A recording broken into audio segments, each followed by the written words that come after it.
Hey folks, Mark Levin here. Now, before we dive in today's episode, I want to talk about something truly valuable, protecting your financial future with gold. It's called diversification. Now, for that, I only trust Advantage Gold. They're the real deal with 5-star service and a sterling reputation. So give them a call today. Call Advantage Gold at 800-900-8000. Tell them Mark Levin sent you. Trust me, you'll thank yourself in the future. Now let's get to the show. Results may vary. Consult with your financial professional. He's here. He's here. Now, broadcasting from the underground command post, deep in the bowels of a hidden bunker, somewhere under the brick and steel of a nondescript building, we've once again made contact with our leader, Mark Levin. What's up, America? We are exactly 60 days from Election Day as of right now. And what kind of America do we want? For ourselves, for our families, for our children? It's a tale of two Americas. That's what this election comes down to. Just like Senator John Edwards said a couple of years back, it's a tale of two Americas. And I ask you, which America do we want most? An America that's at peace with a secure border and an America that is safe? Or an America where our border is wide open, inviting military-aged men, some of whom are on the terrorist watch list, coming from foreign countries that are enemies of the United States? You tell me. Do we want an America where middle-income earners get taxed into apathy so that they can barely afford to take a vacation or do something nice for their kids? Or an America where taxes and inflation are under control so they can envision and pursue the American dream?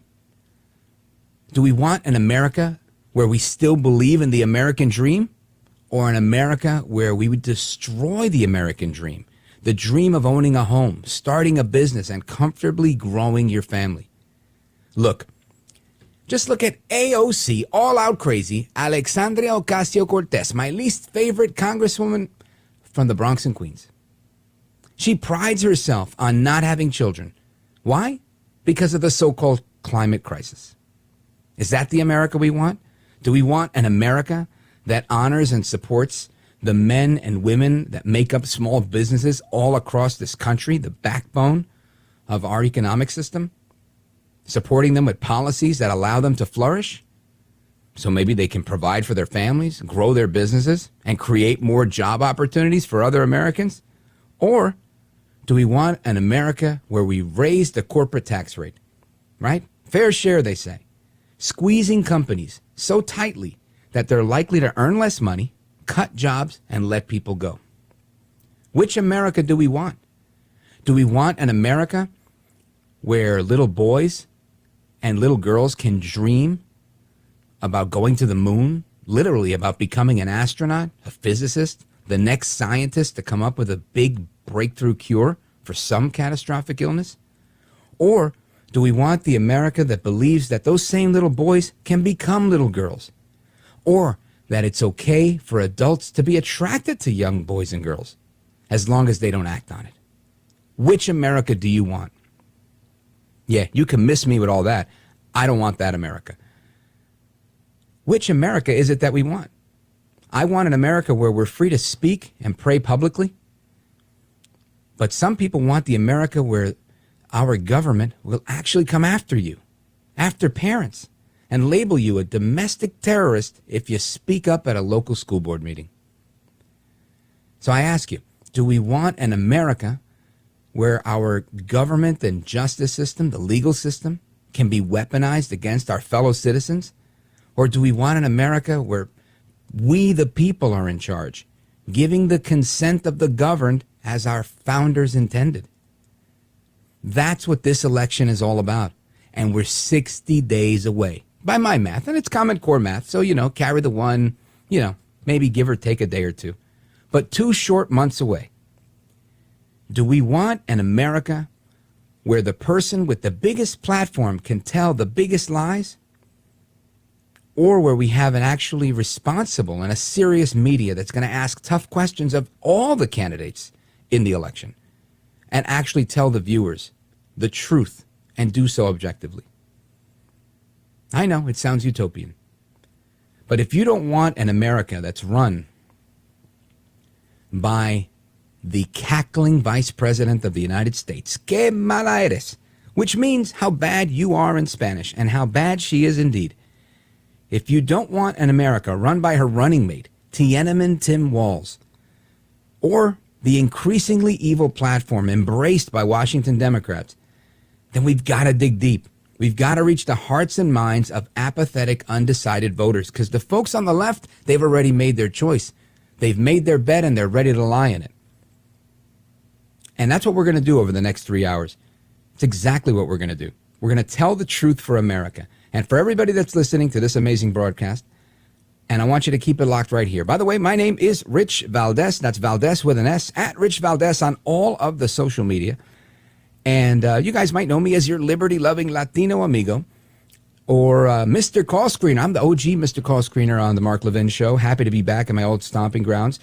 And about half a dozen years ago, I was Mr. Call Screener and worked my way up to getting a local show on WABC radio in New York City. Climbed my way up the radio ladder to replace a broadcast legend, Jim Bohannon. What an honor that's been. Who he himself replaced another legend, Larry King, on probably what's the largest live syndicated late-night radio show in America in the 10 p.m. slot. And that's heard on Westwood One every night at 10 p.m. And I'm here in the bunker tonight with my brother, Mr. Producer, to put on a show because Mark Levin is out tonight, but I'm in, and he's doing fantastic, and he's coming back. But there's some issues that we got to go over. Which America do we choose? And this is an important question because from where I stand, we as Americans can't afford to just let go and think, oh, how bad could it be? We've already seen how bad it can be. There was a time when people thought that Orange Man bad was the worst thing ever. And we need to stifle and censor and eliminate anybody that has a dissenting opinion, right? That's what the left thought. But we quickly realized that this gets very bad. So we're going to take a little adventure tonight. We're going to talk about a cast of characters. I've already introduced you to some of them. One of them, que mala eres, right? Kamala Harris, the Vice President of the United States. Tiananmen Tim Walz. We've got a few others. Joe El Baboso Biden. We might get into a little bit of him. And, of course, the man of the hour that's going to help turn things around, El Trompito, Donaldus Magnus, the 45th President of these United States, Donald J. Trump. And I really want to get some of your input. You know, as a former Mr. Call Screener, I want to make sure that I take as many calls as I can. It's always a pleasure to connect with the Mark Levin audience. But I really want to get that perspective from you. I really want to understand which America is it that you're looking for? Because this is tough, right? This is tough. And maybe I should use my Southern accent like Kamala Harris does. This is tough, right? No matter how you phrase it, even if you use your Joe Biden, say, come on, I'm serious, man, for real. However you want to phrase it, whether you want to make a joke about it or not, the reality is the future that awaits us is a scary one. The United States is in a bind, not because of political ideology per se. It is because. But it's really about, I think, a thirst for power. We're at a crossroads right now. We're at a point in American history where so much is being done to maintain power that we're turning a blind eye on everything. There was a horrific tragedy yesterday, a school shooting. And yet half of the audio clips that I see for today are Democrats jumping on this issue, saying, if you don't want to see any more school shootings, vote for Kamala Harris. Immediately making it a political situation. Yeah, I understand. Obama's chief of staff, Rahm Emanuel, once said, never let a good crisis go to waste. Okay, I get it. But at what point do we just abandon our couth, abandon our values, and just pretend that people weren't murdered yesterday? And that this isn't about guns. This is about people. This is about evil. This is not about a political position or the Second Amendment. It really isn't. Right? This is about good and evil, right and wrong. And the fact that we have people that have been so, I'm going to go with brainwashed, right, or gaslit into believing that this is about a gun, gaslit into believing that this is about policy, that somehow it's about the guns, not about the evil within someone's heart, not about the affliction that someone's going through. I know the America I want to live in is an America where we love our neighbor. That's God's honest truth. I'm not here to hate on anybody. I don't mind taking shots, and I don't mind making a funny nickname for somebody. But the reality is, I think we all want to get along with one another, right? Love God, love people. That's what we're called to do. And we can do that when everybody's doing well. But right now we're in a position where people aren't doing well financially. Inflation is down to more than 100% of what it was during the Trump years. It's an untenable situation. I'm preaching to the choir. You guys are one of the smartest radio audiences in America. But the question still remains, which America do we want?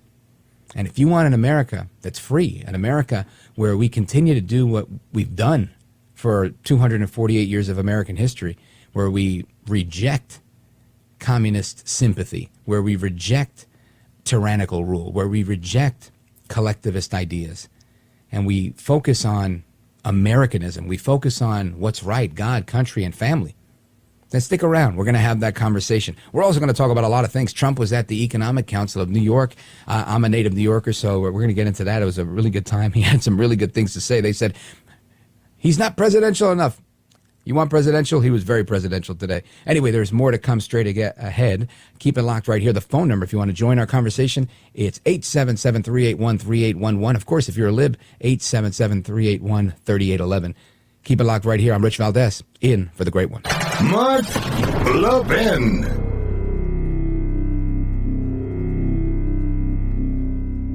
The cracks in our economy are widening by the day. We've got a labor market that's cooling faster than expected. Unemployment jumped to the highest since the end of 2021. The market could be in free fall any day as investors panic over a potential recession. Now, some bank stocks are getting hammered as fears of a downturn grow. Even the Fed is talking about rate cuts to prop things up. In uncertain times like these, you need a solid plan for your wealth. That's where gold comes in. It's been the ultimate safe haven for as long as we've used money. And when it comes to gold, I trust Advantage Gold. They're a top-rated American gold company and can help you protect your hard-earned money.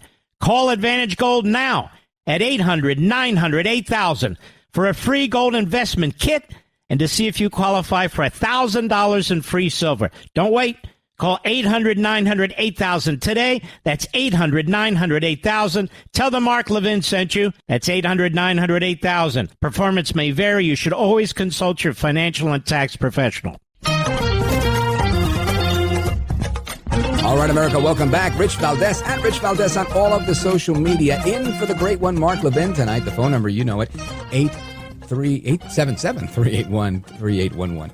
And I want to get into a couple of things here, right? So today, Trump was at the Economic Forum, but yesterday he had this sit down with Sean Hannity, and he mentioned something really interesting, and it's really what I'm talking about, right? There's so many people in this country that I would say feel forgotten.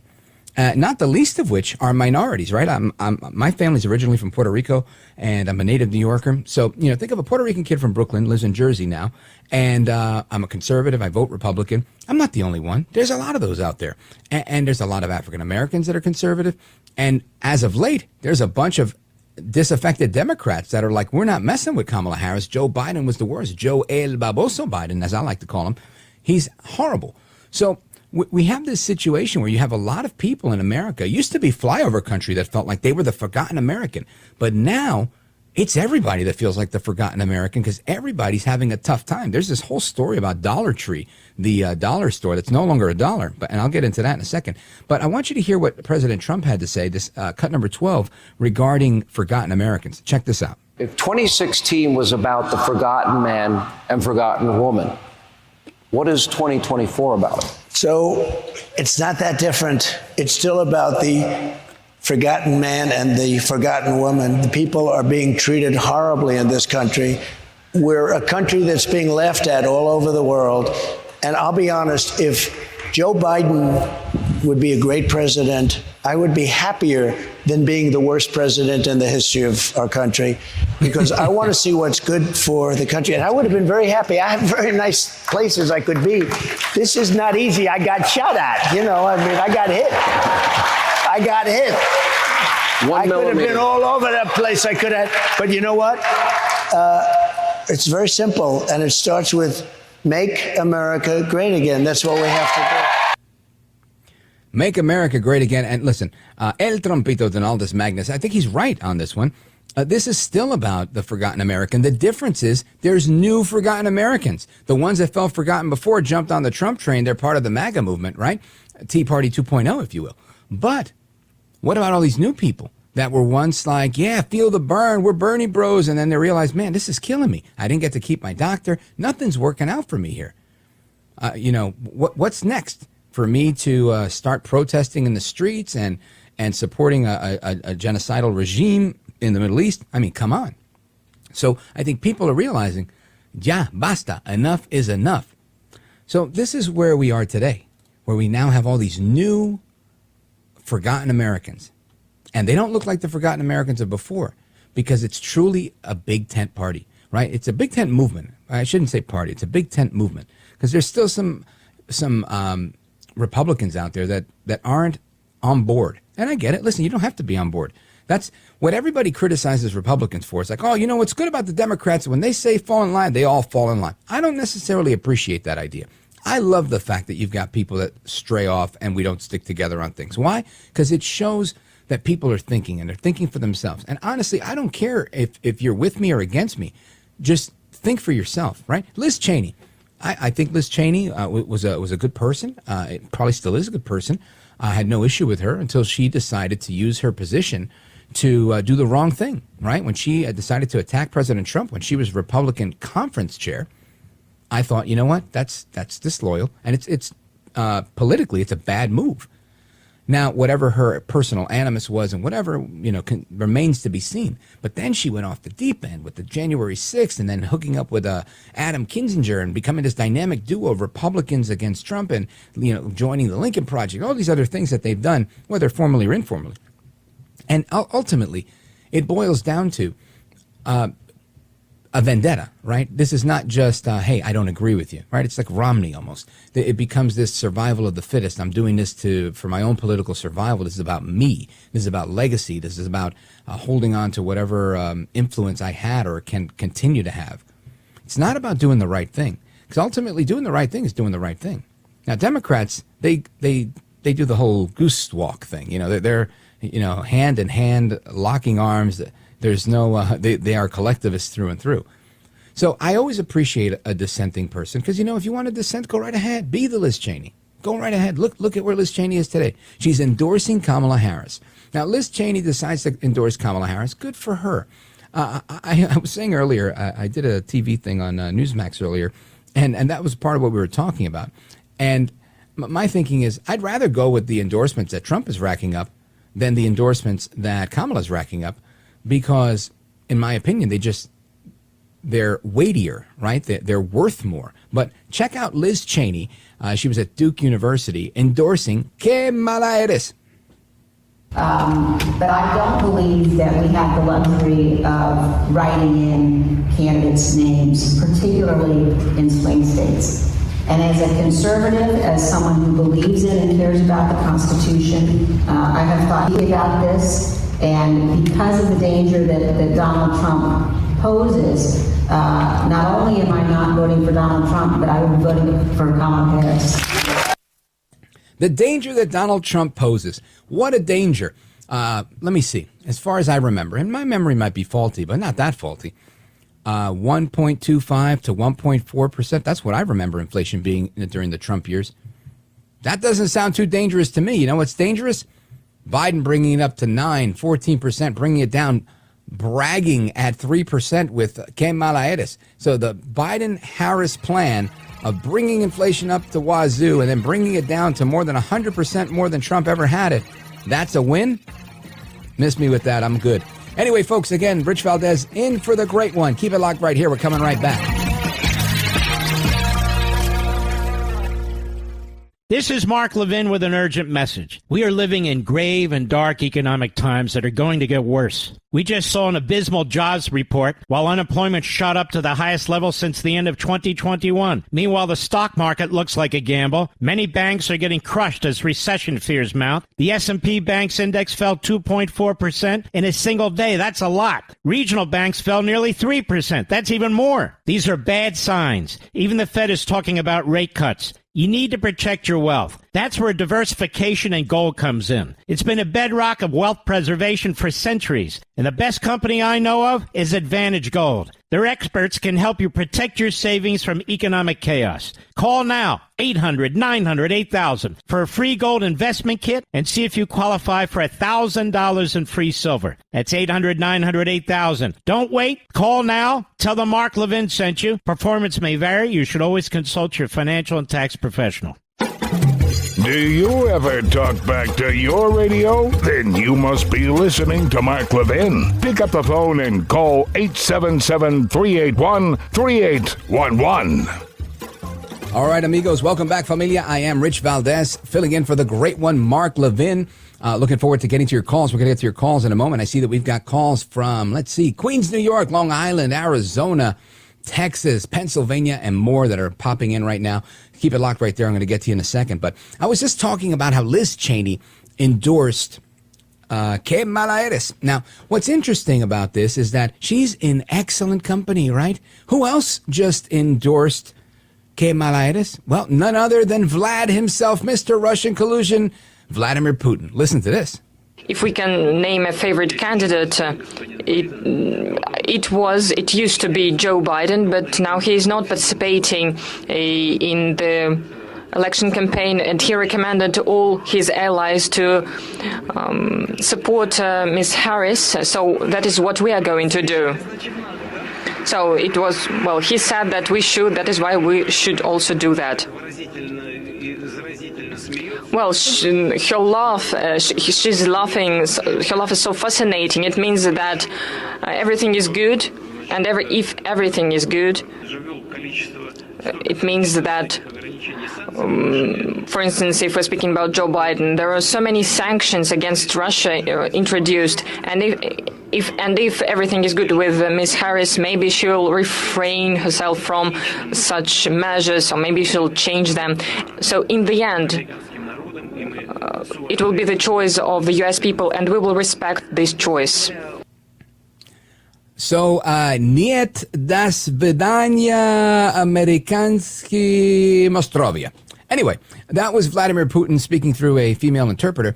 And when he was asked how he feels about the November election, Putin said that Joe Biden had recommended that his supporters back Harris, saying that, firstly, Biden recommended all his supporters support Mrs. Harris. We will do the same. We will support her as well. He's such a wise guy. The reason, obviously, is that Harris would be a weaker president on Russia than Trump would be. And Putin himself essentially says that in his endorsement. He says, she laughs so expressively and infectiously that it means that everything is fine with her. And he said that smiling, making a smirk. Of course, he elaborated that a Harris administration was likely to refrain from additional sanctions on Russia, noting that Trump had introduced more sanctions against Russia than anyone else in the White House before him.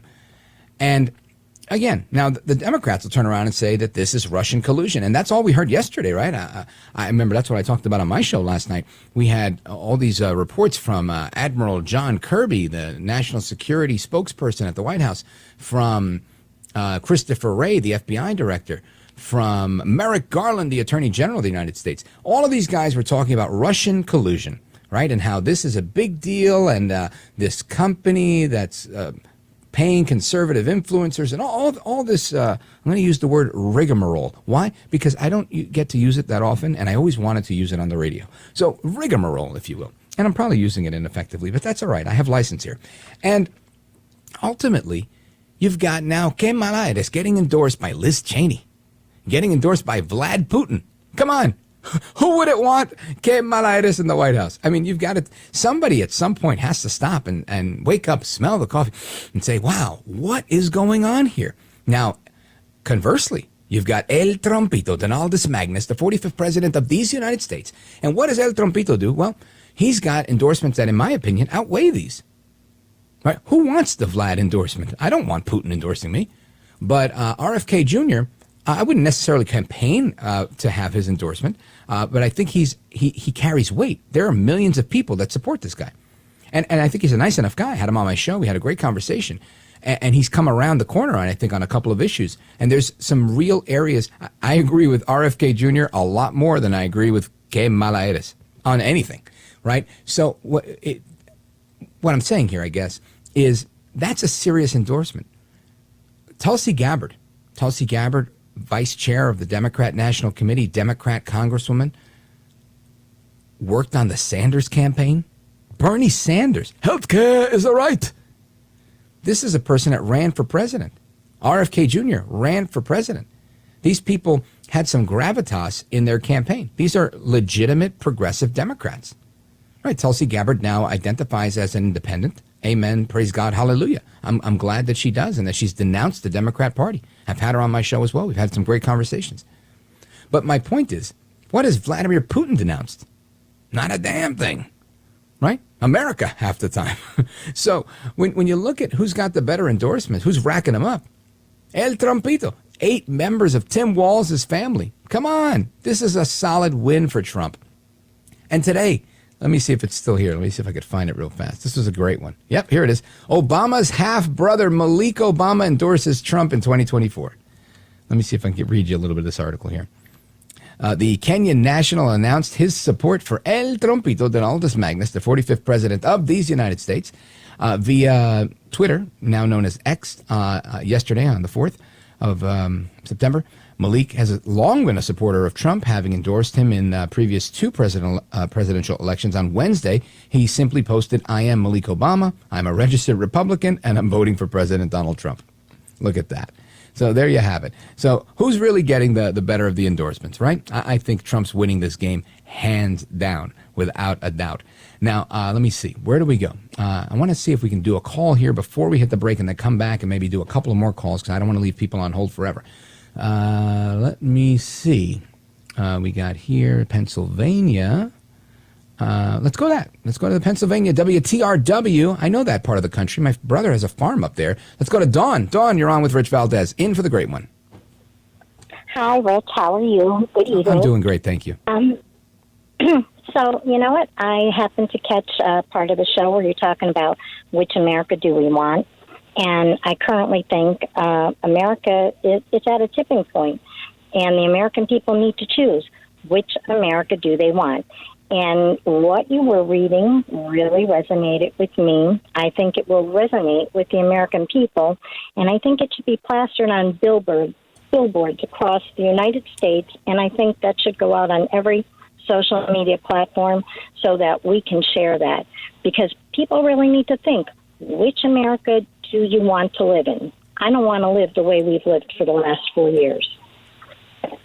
Well, thank you, Dawn. That's very kind of you. I will type it up, clean it up, and I'll take your advice. I will put it on social media, and you guys could go check it out at Rich Valdes. That's Valdes with an S on all of the social media, Truth Social, Twitter, Instagram, all of that. And I'd appreciate you following me because I get censored. I don't even have a lot of followers, and I get censored. That's the craziest thing. But I appreciate that, and I agree. Listen, this is the real choice. We really have to figure out where are we going, what are we doing, and why are we doing. And I think most Americans, when they're pressed, they deliver on this. What comes to mind is Don Lemon. Don Lemon, former CNN host, he's got a show that he does now on YouTube. And he did some man-on-the-street interviews in Atlantic City and at the DNC convention. And it looked like comedy to me. He was interviewing people, and he was like, why are you voting for Trump? Why are you voting for Harris? And everybody was like, well, I'm voting for Trump. And they had solid policy positions. Well, I like the money I was making. I like his plan on this. I like his position on Israel. Whatever it was, they had a reason. And then when he would ask them why they would vote for Harris, they were like, oh, I don't know. He's like, well, what are some of those accomplishments? They couldn't answer anything because the truth is Vice President Kamala lives up to the name that we've given her. How bad she really is. She is terrible. She's terrible. She's unscripted. She's untested. She's unproven. And that should scare everybody. Dawn, thank you for giving me a call from Pennsylvania out in, what is that? It's got to be near Clinton. I know my brother's in Clinton, and that's WTRW country. So big shout out to you guys. Thank you again for your kind words. And keep it locked right here. We're going to come back to your calls. 877-381-3811. Rich Valdes, in for the great one. Mark Levin.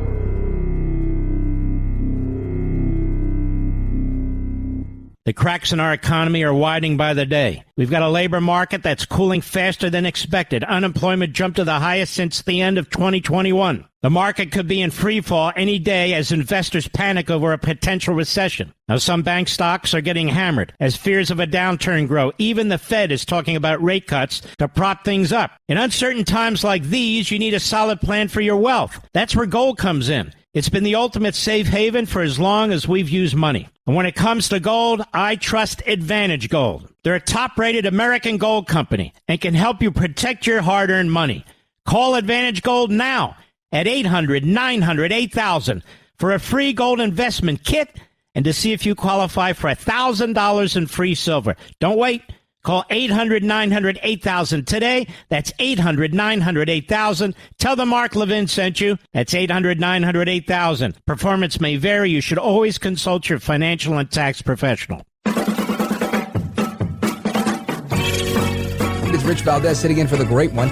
And tell you who's not saving money is everybody that's dealing with inflation and the so-called Inflation Reduction Act that Joel Baboso Biden infamously put out there. Well, guess what? He made a slip of the tongue, right? A Freudian slip today, where he decided to say that this whole thing was fake, phony, and fraud, in the words of the immortal Bob Grant. Check this out. You know, I'm proud to announce that my investments, the most significant climate change law ever, and by the way, it is a $369 billion bill. It's called the, we should have named it what it was, but at any rate. In the words of Mark Levin, oy vey, $369 billion bill. Oh man, that hurts my brain to think of it. It hurts my ears to hear it. Man, but yeah, the whole thing was a sham. We know it now. He's alluding to the fact that it was a sham just the same. So I want to get your thoughts on that and everything else we've talked about tonight. We've talked about a lot of things, and we've got 2 more hours to go, so keep it locked right here. Of course, Rich Valdes in for the great one, Mark Levin. And I want to go to some calls here. Let's go to Reggie calling us from Texas, listening on the Mark Levin app. Go right ahead. Howdy. Wow. Old Vlad gave Comrade Kamala an endorsement. Anyway, if voters just use their intelligence and realize that, use your nuggets, your brain, and realize that things were so much better for the past 4 years, in the previous 4 years, than they have been, and just realize that you've been lied to on multiple occasions, and things just aren't going well. And now you've even got a person running for president. By the end of October, Rich, I think she might be wearing a MAGA hat. She's flip-flopped so much. Reggie, from your lips to God's ears, right? That would be great for Kamala Harris. I mean, it was great when we saw Joe Biden when he was doing that address, and he said, "We got to make America greater." And he realized, oh wait, that's the other guy, right? I would love it for Kamala Harris to come out and say, "Look, we've got to make America great again." That would be fantastic. I would love that. That would make my day, my month, my election cycle. Reggie calling us from Texas on the Mark Levin app. Thanks, brother. You're a gentleman and a patriot. Let us continue. I want to go to Susan calling us from upstate New York, WABC. Go right ahead, Susan. Rich, it's so good to hear you. How are you, Susan? Oh, it's my favorite Susan. How you doing? Well, I got out of Brooklyn and I moved upstate. I didn't want to get thrown into a subway. I lived there for 40 years, and very few people got thrown in. But I was going to move up here anyway. But what I wanted to talk to you about, because I think you're pretty up to on this topic of, school choice, the very, very poor results we're getting for our children, with especially the amount of money that we spend. And Donald Trump has had a tremendous record on this. I wish he would talk about it more. He throws it in, but not to the extent, because he actually got charter schools approved for Washington, D.C. when he was president.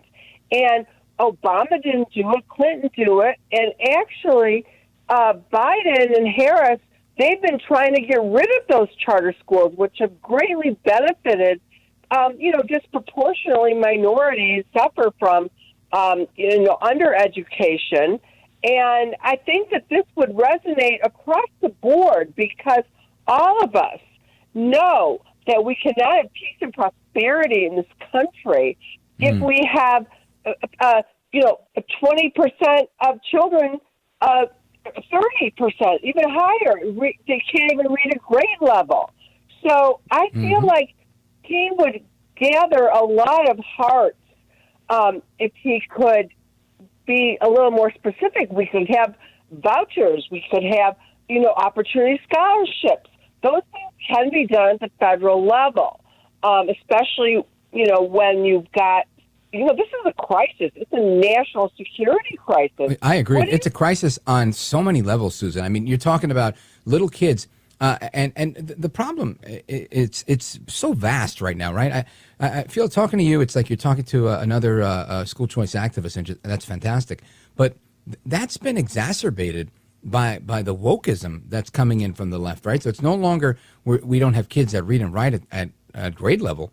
No. And now it's we don't know what gender these kids are. These kids identify as X, Y, and Z. And I don't mean to make light of it. I'm going to say that there is an erosion of reality. There's an erosion of standards.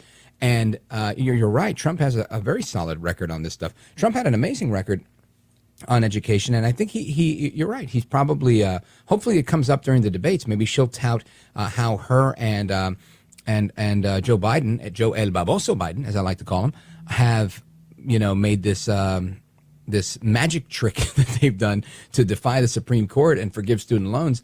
And Trump could talk about maybe abolishing the bank known as the Department of Education that's enslaving and indebting people. But ultimately, I think Trump could benefit. I agree with your point. He could benefit from harping on education a little bit more. And we truly do have a crisis on our hands. Higher education is at it's reached a place of what I call diminishing returns, right? It doesn't even make sense for most people graduating high school now to go to college. They may never get into a career where they make that money back unless they go into medicine, one of the STEM fields, right? If you become an engineer, you'll probably make your money back. A nurse, you'll make your money back. A doctor, a lawyer, you'll make your money back. But most people, I don't think will, because the cost of higher education has gone up so exponentially high. So excellent point. And when you're talking about the quality of school choice in neighborhoods that are dealing with failing school systems, I mean, the choice couldn't be more clear. So Susan in Brooklyn, who's now in upstate New York, great to hear your voice. I appreciate your thoughts and everything that you shared. It's a true pleasure. I got to move on because I got to get a few in before we take a break, but really was nice throwback. Very nice blast from the past. Let me see. Where do we go now? Let's go to Lee, calling us from Arizona, listening on XM. Go right ahead, Lee. Yes, indeed. Welcome to the show, Rich. Thank you. In Arizona, we're quite concerned about this southern border. But I got a question for you. Why is it, and you may remember when Biden announced that he was putting Kamala in charge of the border, that was made a big deal in the press, but I don't see anybody using that news clip to counteract the fact that that wasn't her job. But the other question, let's just assume that she's telling the truth, like that's going to happen. Then who was in charge of the border for these last 3.5 years? We're just overrun with these people. And well, Lee, it's a good point. And I suspect that as we get closer to Election Day, we're going to see more of that. I think the two main issues for this campaign continue to be the economy and the border, and I don't see anything else becoming a wedge issue, no matter how much hope and joy and anything else that cackling Kamala, the comrade, and Tiananmen Tim Walz talk about. I think that's ultimately it. Folks, keep it locked right here. Rich Valdes in for the great one. This segment of the podcast is exclusively sponsored by Pure Talk. Pure Talk offers great coverage and can save your family money on your wireless bill every single month. Go to puretalk.com to find the plan that's right for you. Thank you again for listening, and thank you so much for this sponsorship, Pure Talk. He's here. Now, broadcasting from the underground command post, deep in the bowels of a hidden bunker, somewhere under the brick and steel of a nondescript building, we've once again made contact with our leader, Mark Levin. What's up, America? I am Rich Valdes, filling in for the great one, Mark Levin Show. Welcome to the Mark Levin Show. The phone number here, if you want to join us, we're having a late night national, well, actually mid-evening national conversation. Give us a call, 877-381-3811, 877-381-3811 if you're a lib. And by the way, if you're a lib, you get moved to the front of the line. I love to have conversations with those that disagree with me. And a bunch of things I want to get into here. It's going to be a little bit of a smorgasbord. Another word I wanted to use on the radio, and I've been waiting for the most opportune time, and I just found it. Smorgasbord. Anyway, so El Trumpito, Donaldus Magnus, the 45th president of these United States, he was at the Economic Club of New York City today, and I'm going to get into some audio on that in a moment. I really am. I promise you. I keep saying it, but I'm going to do it. But there's so many things I want to get to because I want to talk about how the media has really been doing what the media does, right? And this is a funny one. Mara Gay, she's from the New York Times. She was on The Morning Joke today, MSNBC, and she says that Trump is so extreme that we, the people, can't hold Kamala, which means how bad you are in Spanish, and how bad she is indeed. Kamala, we can't hold her accountable because of how extreme El Trumpito is. Listen to this. There are plenty of things that we could hear from the vice president that we'd love to hear more about, policy speeches. It'd be great to see her take more questions from the press. Those things are important. It's just the context is difficult because of the extremism of the Republican Party, because of how extreme Donald Trump is. It's hard to hold both candidates accountable equally because one is committed to democracy and is functioning as a normal candidate from a normal American party, and the other is not. Now, this is fascinating to me. So, because she magically decides that one person is this and the other one is not, voila, here we go. 91 felony counts, 2 impeachments, 4 felony cases, right? This is just absolutely insane. It really is to me. Mara Gay, in Levin fashion, if that is your name, Mara Gay on The Morning Joke, if this is truly the case, why do I need Mara Gay to interpret my thoughts? Why does anybody need the media to step in the way to say, hey, you know what, I'm going to try and figure things out for you because clearly this person's too extreme. Let me be extreme, right? That's the whole reason that we have an electoral college. It's the electoral college that weeds these things out, right? This is why we have the balance that we have. And for me, it's just, I get a little excited, right? I get excited because I get insulted by the fact that these people think why is it that the most radical, crazy people, you pick one, Louis Farrakhan. Why is it that he's not running for president? Maybe he doesn't want to run for president. That might be true. But you tell me, do you think this man could win? I'm sure he can fill stadium after stadium after stadium with tens of thousands, maybe hundreds of thousands of people. I'm sure there's millions of people in this country that follow him. But by the standard of popularity in the popular vote, he would have a shot. But because of this ideological extremism that he espouses, it precludes him from getting the level of popularity to win these states. And that's exactly what it is. This was all put in place to prevent the tyranny of the majority. It works. So if Trump is extreme, let him be extreme and let him get laughed out of the city. Let him get laughed off the ballot. What do you care, Mara Gay? What do you care, Joe Scarborough? As my mother would say, my father would say, a ti que te importa? It doesn't matter. What does this matter to you? It shouldn't matter. Let them do their thing. Let them compete. Keeping RFK Jr. off the ballot. Why would you keep Bobby Kennedy off the ballot? Why? Because you're fake, phony, and fraud to begin with. You want to rig this thing. That's why. Power. Politics. And I've seen it happen. I've seen Republicans do it many years ago. I've seen it at the local level. I know why it happens. I'm trying to make a point here. And that's the point that we're making. This shouldn't be this way. This doesn't need to be this way. If you want to hold somebody accountable, hold them accountable on their economic policy. Right? I think that's the bottom line. You have to hold people accountable for their border policy, their foreign policy. You can't just sit here and pretend that this is how it's going to be just because that's what they said. Today, Donald Trump was right. He said at the Economic Club of New York City, he said that under Kamala Harris and her administration with Joe Biden, the United States is becoming a third world banana republic. You tell me Again, maybe you're older than me, and go right ahead. You can tell me. But in my lifetime, I'm 46 years old. In my lifetime, I have not seen the legal system, the Department of Justice, weaponized as it has been against a political adversary like I'm seeing it now. I've seen it happen before, but I've never seen it to this degree. This is extreme.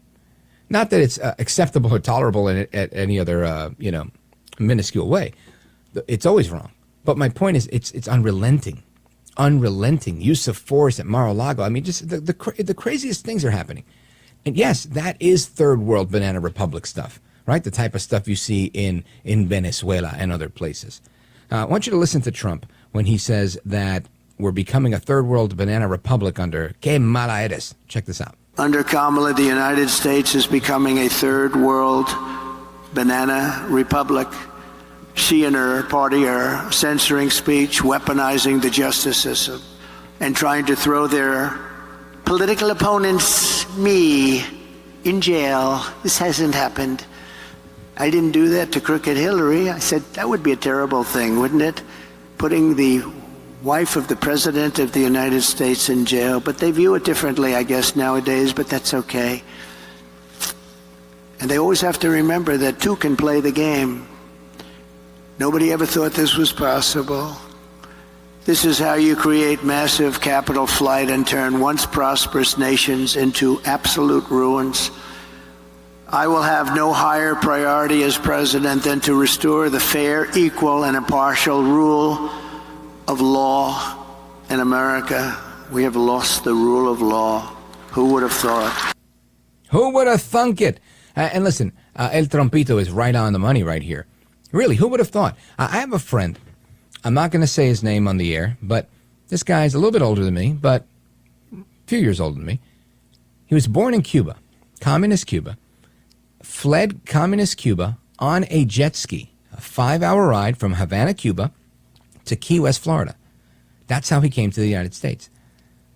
You would think by, maybe by history, by custom, most Cuban exiles are Republicans. Not the case. He's actually very, very liberal, center-left kind of guy. Can't stand Trump. But I bring him up because when you look at a situation like this, even he is the first one to say, what makes this country great is the separation of powers. This guy was a lawyer back in Cuba, so he understood our constitutional system better than many Americans do, by the way. And he would always tell me, listen, what you're saying can't be because of the separation of powers. Unlike my country, he's talking about Cuba, he says your country, the United States, they pay attention to this stuff here. People actually stand up for the rule of law. And when people try to do their own thing and weaponize these things like they do in my country to go after political opponents like they do in Venezuela, it won't stand for that in the United States.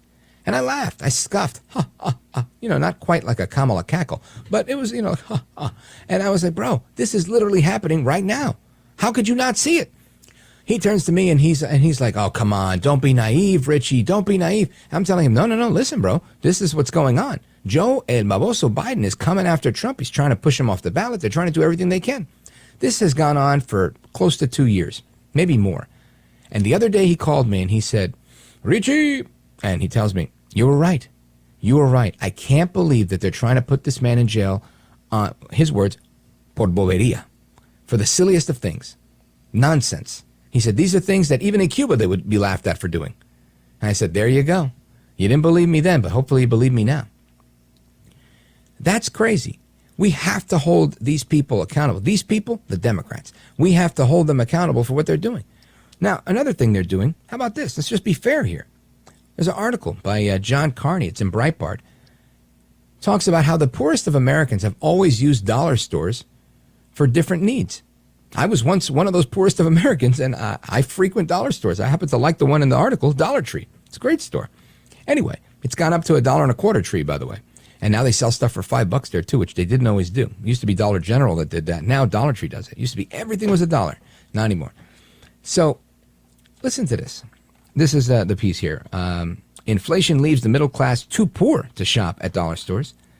Dollar Tree's latest earnings report offers a grim reflection on the state of the American economy. What we're witnessing is not just a minor fluctuation in retail performance, but a broader indictment of an economy that, under the stewardship of Joe Biden and Kamala, has manifestly lost its way. He's right about that.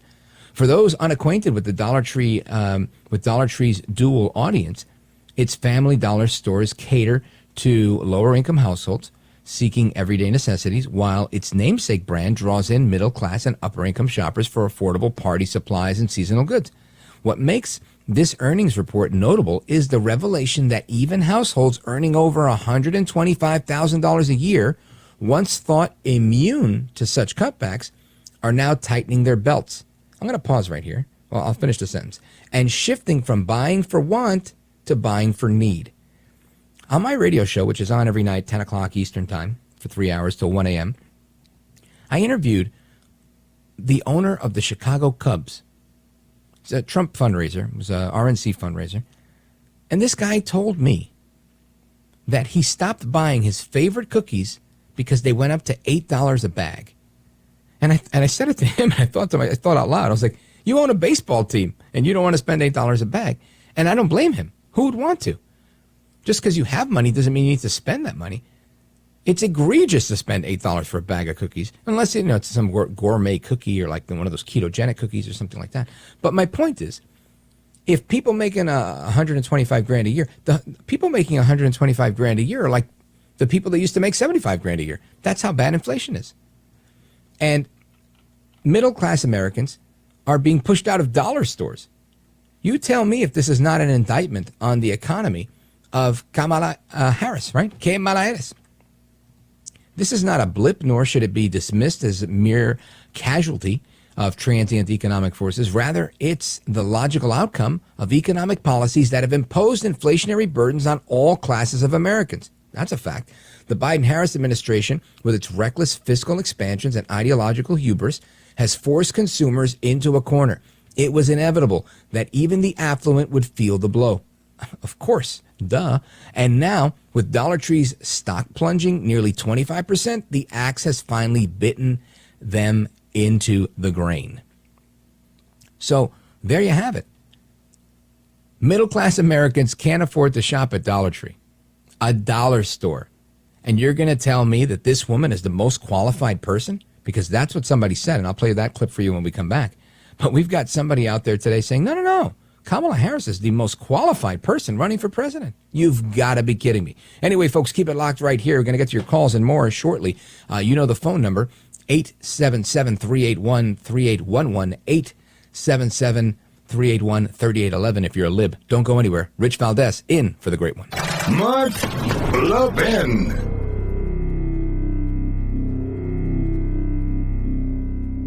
I'm going to let you in on a little wireless trick that can cut your cell phone bill in half every single month. Other major carriers want you to believe you need unlimited data so they can overcharge you. Here's the fact. Most of you are buying way more data than you'll ever need and you'll ever use. Pure Talk, my cell phone company, only charges you for data you actually want. Listen to this. For $25 a month, you can get unlimited talk, text, and 5 gigs of data plus mobile hotspot. Do you know what you can do with 5 gigs of data? You can browse the internet for 135 hours, stream 1,000 songs, or watch 10 hours of video. Folks, stop overpaying for wireless. Get 5G coverage with Pure Talk. Go to puretalk.com/Levin. That's puretalk.com/Levin. Switching is painless. It's easy. There's no contract, no activation fee. You can even keep your phone and your number. Again, that's puretalk.com/Levin, puretalk.com/Levin, and you'll save an additional 50% off your first month on top of all the other savings when you sign up with Pure Talk.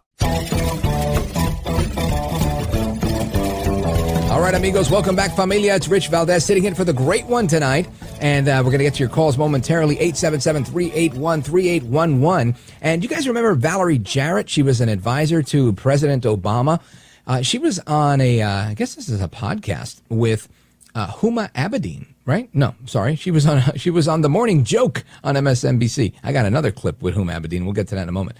But Valerie Jarrett, she's off her rocker, in my opinion. She says, "Que mala eres." Kamala Harris is the most qualified person for the job. Listen to this. What do you think the number one thing she needs to accomplish in that debate is?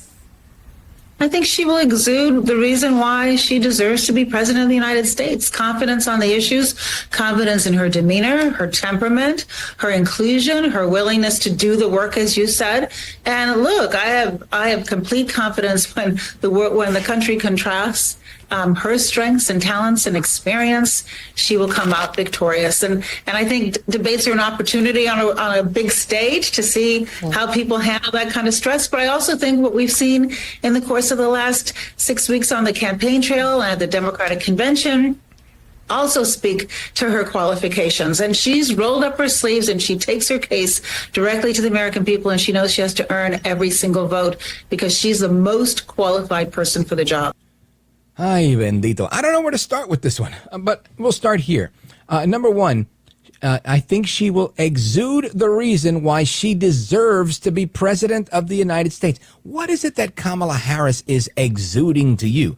To me, she's exuding that she's really not very sharp, right? She doesn't possess the intellectual prowess that one needs. What else? She doesn't possess the ability. Forget the oratory, right? People, oh, she's a great speaker. Listen, you rehearse a couple of teleprompters, that's pretty good. Try going off the cuff. That's all I'm saying. Go off the cuff. Not easy. Not easy. And that's coming from a guy, I go off the cuff for 3 hours a day. It's not easy. You mess up. You need practice, and it takes a lifetime, right? You're never eventually good at it, right? You're just good enough for that day. But my point is, there's no reason. She doesn't exude anything, in my opinion. What else? She's rolled up her sleeves and she takes her case directly to the American people. Pero por favor, come on, please. No way. What has she done directly with the American people? Go on TV and read a speech? She's done one single interview where they ask her questions and she responds to them. Come on, you've got to be kidding me. This whole thing is so fake, so phony, and so fraud. It really is.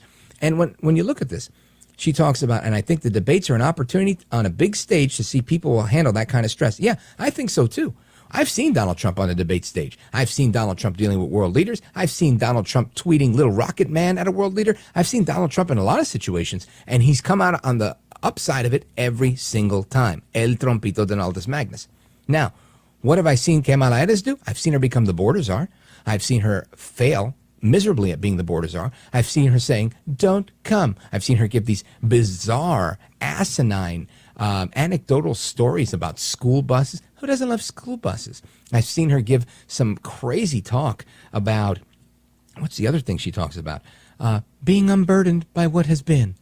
The craziest of things that she comes up with. She's the queen of word salad, and that is what she's exuding? This woman exudes salad dressing.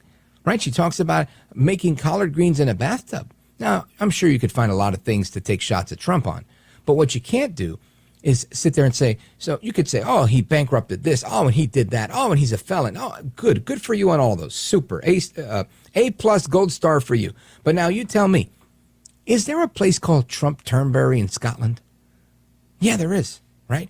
Is part of the New York City skyline part of the Trump legacy? Yeah, it is.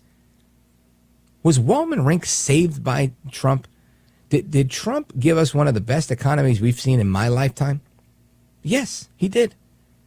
Did we see minorities, African Americans, Hispanics, Asians have the best gains, the most home ownership, and the lowest unemployment under Trump? Yes, we did. What has Kamala Harris done except sit here and try and bankrupt America, open up the borders, and sell her soul? What a shame. Anyway, we're going to continue with your calls and more straight ahead. Keep it locked right here. 877-381-3811. It's Rich Valdes. I'm in for the great one, Mark Levin. I'm going to let you in on a little wireless trick that can cut your cell phone bill in half every single month. Other major carriers want you to believe you need unlimited data so they can overcharge you. Here's the fact. Most of you are buying way more data than you'll ever need and you'll ever use. Pure Talk, my cell phone company, only charges you for data you actually want. Listen to this. For $25 a month, you can get unlimited talk, text, and 5 gigs of data plus mobile hotspot. Do you know what you can do with 5 gigs of data? You can browse the internet for 135 hours, stream 1,000 songs, or watch 10 hours of video. Folks, stop overpaying for wireless. Get 5G coverage with Pure Talk. Go to puretalk.com/Levin. That's puretalk.com/Levin. Switching is painless. It's easy. There's no contract, no activation fee. You can even keep your phone and your number. Again, that's puretalk.com/Levin, puretalk.com/Levin, and you'll save an additional 50% off your first month on top of all the other savings when you sign up with Pure Talk.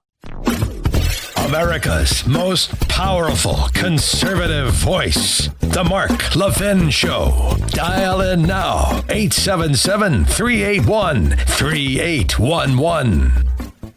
All right, America, welcome back, amigos. It's Rich Valdes, formerly known as Mr. Call Screener from the Mark Levin Show, filling in for the great one, Mark Levin. Happy to be here with you. Our phone number is 877-381-3811. And the advantage of having endorsements like the ones that Trump is getting, in my opinion, really outweigh the odds. Now, I want to get your thoughts on some of these endorsements and everything we're talking about. I want to go to Fred. He's in Queens, New York, on my old stomping ground, WABC, New York City. Fred, go right ahead. You're on with Rich Valdes. In for the great one. Yeah, good evening, Rich. That rigmarole, I haven't heard it in 20 years. My mother used to use it all the time. She's not on the earth anymore, but she used it many times. One of the things I wanted to say to you is that I don't think that the Republicans do a good enough job about downplaying how bad the actual Democrats are.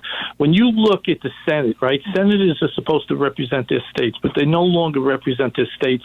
They represent the Democrats or the Republicans. And so you have people out there like Schiff is running against Steve Garvey, the baseball player. Mm-hmm. You know, there should be ads all over the country saying, listen, support Steve Garvey. It shouldn't be local because they don't act locally. The Senate's act as a bloc for whatever the Democrat Party wants. And regardless of who the president is, I mean, even if, God forbid, Donald Trump doesn't get in, if we have the Senate, we have at least some power. So I don't think that, I know Lara Trump is doing an excellent job, much better. Yeah, I agree. Fred, just let me chime in. I totally agree that Lara Trump is doing an amazing job at the RNC. I've had a couple of conversations with her in the last couple of months, and hats off to Lara Trump and to Chairman Whatley. I think they're doing it. They're getting it done. It's not easy to turn a ship around like that. But I agree with what you're saying. Republicans have historically not been great at messaging. The Trump campaign has historically been great at messaging. And I think that's what you're seeing, this dichotomy of the two, right? You've got the Trump campaign. That's great. They're great at memeing. They put together some of the best memes. Trump himself. I mean, who would have thought that a red trucker hat with the words "Make America Great Again" in a Times New Roman font, right? The simplest font ever. Nothing stylish, nothing fancy about it, would become a staple, an icon in American political history. It is, right? The guy is truly a marketing genius, and he knows what he's doing. Does he have all the help in the world that he needs? I don't know that he does. I think that's why he's constantly bringing new people in, and that's why he's a take charge kind of guy, and I love that about him, that he's willing to, in the first campaign, he fired his campaign managers 3 different times because he realized, all right, you were good up to this point, but I need somebody who could do this. You were good for this, now I need somebody who can do that. And he's got a lot of those 2016 people, alums around him. So I agree with you. We have to do a better job, all of us, right? All of us that are activists in, when we're not at work, that's what we do. I agree. That has to be done. I also think that it's a daunting task and a difficult one, but in the words of Wu-Tang Clan, cash rules everything around me. So it takes money to do these things, right? So you either got to donate to these things or start your own PAC and make your own commercials. Nothing's stopping anybody from doing that. And I think that's a good idea for people that can have the skill of being able to put some money together and do something like that. I think it would be great, right? And then you get to create your own messaging and what you think is a good issue. And that's really part of the process here, right? That's what makes the magic happen. So, Fred in Queens on WABC, thank you, sir. I appreciate hearing from you. We're going to get to the rest of your calls in a moment. But speaking of Queens, speaking of New York City, there's a story in the New York Post that I want to share with you. Listen to this. Oh, my goodness.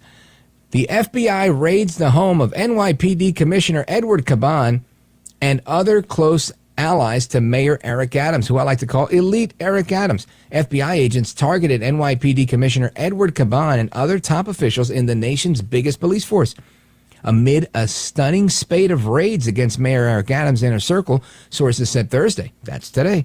Agents showed up to the homes of Caban and Deputy Mayors Phil Banks and Sheena Wright with search warrants early Wednesday and seized their electronic devices, according to law enforcement sources. It's what they did to Rudy Giuliani when they shook him down, too.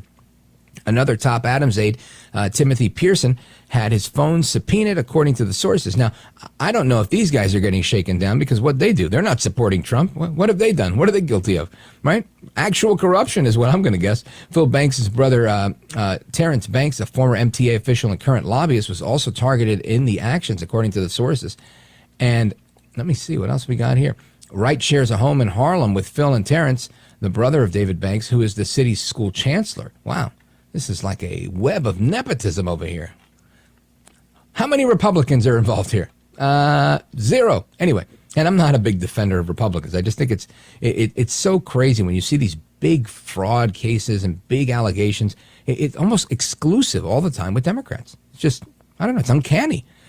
Anyway, the connections between the raids and the subpoenas and other law enforcement sweeps remained murky. Although sources say that Commissioner Caban and other NYPD officials were targeted as part of a sweeping corruption probe involving influence peddling. Sources told the New York Times that a separate investigation involved senior Adams administration officials. The probes are being led by federal prosecutors in the Southern District of New York, which has also been eyeing Adams' 2021 campaign in another unrelated high-profile investigation. Sources told the Post. It's getting better and better. Adams broke his day-long silence on the raids Thursday afternoon as he exited City Hall to a throng of reporters, saying, quote, as you've heard me say over and let me see if I could do it in my best Eric Adams voice. As you heard me say over and over again, as former law enforcement person, we will always follow the law. And that is what this administration always stood for and will continue to stand for, said Mayor Adams. Whatever information is needed, we will turn over. I don't know if that's a good Adams impression, but that's my best Adams impression. City Hall Chief Counsel Lisa Zomberg said in a statement issued shortly after the raids that the implied that these were publicly revealed, and it implied that city officials weren't the probe's ultimate targets. Saying this, investigators have not indicated to us that the mayor or his staff are targets of the investigation. What a good, she's like Karine Jean-Pierre in training. As a former member of law enforcement, the mayor has repeatedly made clear that all members of the team need to follow the law. I'm surprised they didn't say they're innocent until proven guilty. The department is aware of an investigation by the United States Attorney's Office for the Southern District of New York involving members of the service. The department is fully cooperating with the investigation, the spokesman said in a statement on Thursday, referring to questions to Manhattan federal prosecutors. Commissioner Caban could not be reached for comment. Commissioner Caban, if you're available, the phone number here, if you want to make a comment, we've got a lot of listeners, 877-381-3811. Not going to hold my breath, but I definitely invite you to call because I'm not going to say these guys are guilty of anything. I'm not. And the reason why is because the SDNY has always had a little bit of a, not always, but in recent years, has had a little bit of a tinge to it, right? That they may not always be on the level. Sometimes, they're up to no good. And you never know what's going on with these things. So I'd like to get both sides of the story before I start throwing bombs. But that's the story here. So I'll keep you posted if anything else happens. But very interesting. Mayor Adams, he had to turn over his electronic equipment. He was raided in the past. Now you've got his people being raided. I wonder where all this is coming from. Could this be his criticism over New York City being a sanctuary city? Could this be the fact that he maybe wants to have a city that's run and ruled by law and order? And every now and again, he lets that slip of the tongue happen? And they don't like that? They being the radical left in Washington? Are they dropping the hammer on this guy? I don't know. I wouldn't be surprised, though. Anyway, I want to take before I take the pause, I'm going to go to the calls right here. Let's go to the other side of the country, Santa Rosa, California, KSFO. Curtis, go right ahead. Yeah, thank you very much. And thank you for being a guest host, sir. You're absolutely wonderful, and everybody at this station is too. Thank God for Mark Levin. Amen to that. Oh, thank God for all of you. But what I really want to say too, how does the lady who's an expert at word salads think she's going to go up against handling Putin or Xi Jinping? Putin, who's just made fun of her in her laugh, right? Oh man, are you kidding? And I so don't understand these polls that I channel surf on my radio and catch some that are saying, "Oh, they're neck and neck." How can there be that many stupid people who are Curtis, to give benefit to some of the people before we call them stupid, I'll say this. I think there probably are some people that aren't thinking and lack a pulse. But I've spoken with President Trump's pollster. I've spoken with Robert Cahaley from Trafalgar Group. These guys are great pollsters that call them right most of the time. And they've told me what happens is you get these oversampled polls that are sampled wrong. Right, so if they're doing 1,000 people, they might do 700 Democrats, 300 Republicans. What do you think you're going to get as a result? Something that leans Democrat. And they put it in the crosstabs so that people can see the information here and the margin of error and all that stuff when you go to look at the details. But people don't take the time for that. The headlines just want to run with the story, 2/3 of whatever with Trump, or Trump, she's up by 4, or whatever the case is. And it's not always the most accurate depiction of what's going on. So I think that's part of it. I also think that there's a reality that people will be swayed by the media. And again, I just used my buddy who I was talking about before, who came from Cuba on a jet ski to Key West, Florida, and now lives in Jersey. And he went from saying, she's not very good, she's not whatever. But after a couple of speeches and after a couple of cycles of CNN and MSNBC and other reporting, even if it's reacting to that, his opinion changes. And he's like, well, everything you hear in the news, then he starts telling me. He starts saying things like, well, she was the Attorney General of California. I mean, this is a chief law enforcement officer position. This is a big deal. She's running multiple prosecutors. She's been a courtroom prosecutor. Now he's making the case. He's like, she gives a good speech. She's not a stupid woman. Oh my gosh, hold on a second. And again, I'm not trying to say Kamala Harris is a stupid woman either. I'm saying I don't think she's in the league of Trump. I agree with that. I agree with my own statement. But I'm not saying she's stupid. I don't think she's stupid. I think she just lacks some of the ability to hang in that environment. Her background is historically one of being a politician and being a lawyer. And in her situation, I don't know how much on her toes thinking she did. I think she went in there and had some prepared statements. She read off of her legal pad. At least this is what I'm thinking. I could be totally wrong about that. But she wasn't doing what you have to do as a politician, shaking hands, kissing babies, pressing the flesh, getting in with the people. And if you're going to do that, then you're going to become one with the people, like Trump. Somebody passes out at his rally, he's over there in their face. Are you okay? What's going on? He's stepping away from his Pope-mobile type of bulletproof glass. It's amazing to see what he's doing. And the guy, they want to say Biden's old, but Trump's not that much younger. And the reality is he's just a different man. The guy is a machine, and God bless him for being a machine. Curtis, thank you for your kind words. I really appreciate it. Big shout out to you guys in Santa Rosa, California. Is that, I'm guessing that's an outskirt of San Francisco? Yeah, it's about 50 miles north of San Francisco. Cool. Well, I hope things are okay in San Francisco. I know it's been rough out there with the tents in the city, the tent cities you've got going on, all that crazy. So thanks for the call, brother. Godspeed to you. And a good point. How's she going to hold her own with Putin and Xi if she can barely handle her own with Donaldus Magnus El Trompito? So we're going to get into a little bit of that when we come back. Curtis, appreciate it, brother. We're going to get to the rest of your calls as well. I see we got calls from Washington, D.C., Kansas City, Missouri, Chicago, Illinois, Tampa, Florida, and more coming in. The phone number again for you guys if you want to join us before the hour's over, 877-381-3811. Of course, you can find me online at Rich Valdes with an S, at Rich Valdes on all of the social media. And I probably said this before, but I'll say it again. I host a late night talk show, 10 p.m. Eastern time every night in Chicago. You can hear me at 9 p.m. Eastern time. We're live in Chicago. And I absolutely love it. I love the show that we're doing. We do some interviews. We do some talking. We do a lot of jokes. We do off-the-wall kind of topics. It's almost like morning radio at night sometimes. It was once known as the Larry King Show, then the Jim Bohannon Show, and now it's the Rich Valdes Show. We call it Rich Valdes America at Night, so I want to thank you for checking that out if you get a chance. And, of course, for listening to this show tonight. Coming back to the rest of your calls momentarily with me, Rich Valdes, sitting in for the great one, Mark Levin. Mark Levin.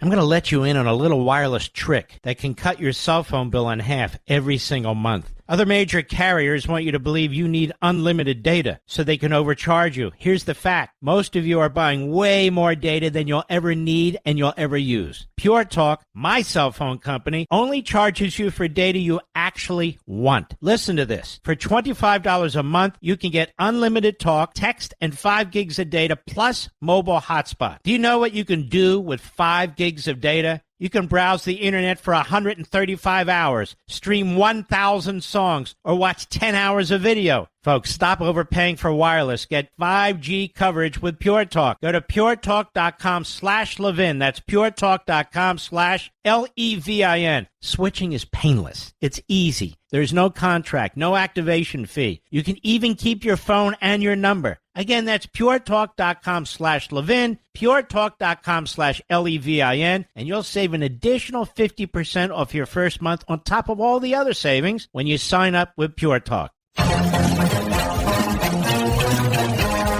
All right, amigos, welcome back. Rich Valdes filling in for the great one, Mark Levin. It's the speed round, so with, minute 10 to go. Let's see, where do we go? We go to Washington, D.C., WMAL. Go right ahead. First of all, good show. Hello, yes, good show. I'm really enjoying it so far. I got a couple of questions I wanted to ask, but the first one I'm going to ask, do Hispanics get attacked by their own people because they say they're going to support Trump like a lot of black men are doing right now? Well, I'll tell you this. I have been criticized by other Latinos, but I will say this. The criticism primarily comes from white liberals and primarily online. That's a fact. But yes, there are some out there that say, I'm a Tío Tomás, vendido. They say I'm a sellout. But they just don't get the issues. And I think it's okay to disagree. But I can't get with the communist rhetoric that a lot of my Puerto Rican, my Boricua brothers espouse, because there's a pro-statehood movement in Puerto Rico and there's a pro-independence to secede from the United States. That's the rhetoric of Che Guevara that once said that, it's the imperialist, oppressive United States that's holding everybody down. That's a lie, and I don't buy it. So, yeah, that's kind of where we're at. Big shout out to you, Mike, Washington, D.C., WMAL. Folks, keep it locked right here. Hour number 3 of the Mark Levin Show is coming up with me, Rich Valdes, filling in for the great one.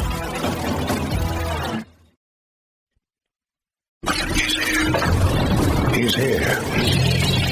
Now, broadcasting from the underground command post, deep in the bowels of a hidden bunker, somewhere under the brick and steel of a nondescript building, we've once again made contact with our leader, Mark Levin. What's up, America? I am Rich Valdes, Valdes with an S, at Rich Valdes on all of the social media, and I am filling in for the great one, Mark Levin, tonight. Welcome to the program. We are at 877-381-3811. I want to go quickly to a news conference that's currently in progress right now regarding the Georgia shooting and an additional arrest that was made. I appreciate you being here. In coordination with the District Attorney Brad Smith, the GBI has arrested Colin Gray, age 54, in connection to the shooting here at Appalachia High School. Colin is Colt Gray's father that was arrested yesterday. He is charged with the following: 4 counts of involuntary manslaughter, 2 counts of second-degree murder, and 8 counts of cruelty to children. Mr. Gray, these charges stem from Mr. Gray knowingly allowing his son, Colt, to possess a weapon. This is a very difficult time, as we know, for students and parents, and so many I know of students and parents here in this county and around this state are afraid. You all have likely seen reports of incidents of other students making threats today at various schools around our state. In each of these incidents, police, law enforcement took charges, they made arrests, acted very swiftly, as we take incidents like this very seriously across this state. This is a time for all of us as a community and a state to come together and remain vigilant.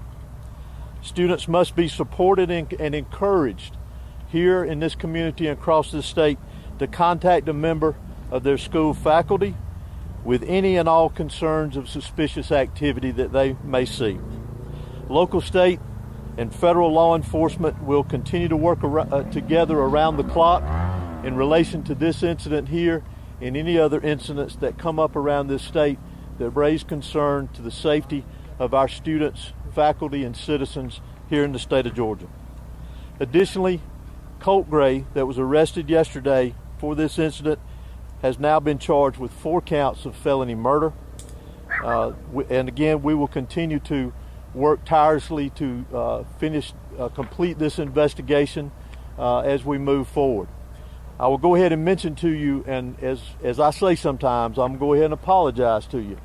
As y'all all know, that this is a murder investigation. It is a very serious investigation, one that we take serious, one that we will continue to diligently work on and be very thorough with it, with the GBI and our local partners here. So you'll have to forgive us if we don't answer a lot of the questions that you ask. I know you have many, and we wish we could answer many of them for you, but we still obviously want to maintain the integrity of this investigation because it has a long way to go for it to be finished. A long way to go indeed. And again, that is Chris Hosey, director of the Georgia Bureau of Investigation, at a news conference that happened just right now, bringing you some breaking news. And this whole thing is very unfortunate. It always is. But again, the Democrats never skip a beat, ever. They never skip a beat in making sure they try to politicize this stuff. And I mean, from the top to the bottom, right? You're talking about senators. We're talking about talking heads on television. We're talking about Joe El Baboso Biden. That's right. President Biden wasted no time. He's on his way out. He should be building his legacy, but instead he wants to take shots at the expense of these 4 individuals that were murdered. Listen to President Biden today in Wisconsin talking about how he's a gun owner and he believes in the amendment. But we need to offer more than thoughts and prayers. Check this out. But as a nation, we cannot continue to accept the carnage of gun violence. I'm a gun owner. I believe strongly in the amendment, but we need more than thoughts and prayers. Some of my Republican friends in Congress just finally have to say enough is enough. We have to do something. Together, let's ban assault weapons. My dad is a hunter. I don't know a whole hell of a lot of deer wearing Kevlar vests. I'm serious about this. High-capacity magazines, once again, what do we need them for in terms of domestic use? There are too many people who are able to access guns that shouldn't be able to. So let's require safe storage of firearms. I know I have mine locked up, but how could you have an assault rifle, a weapon in a house, not locked up and knowing your kid knows where it is? Got to hold parents accountable if they let their child have access to these guns. Listen, I don't know the facts here, and if he let his kid have access to the gun, then yeah, shame on him. This kid is 14 years old. But what I'm going to say is, what are you afraid? It boggles the mind to think Americans are living in fear over the weaponization of government. I can't think of a single person that's like, oh, I have guns in my home because I want to eat deer. There might be some people that hunt deer. It's not why they have guns. It's not why we're even allowed to have guns.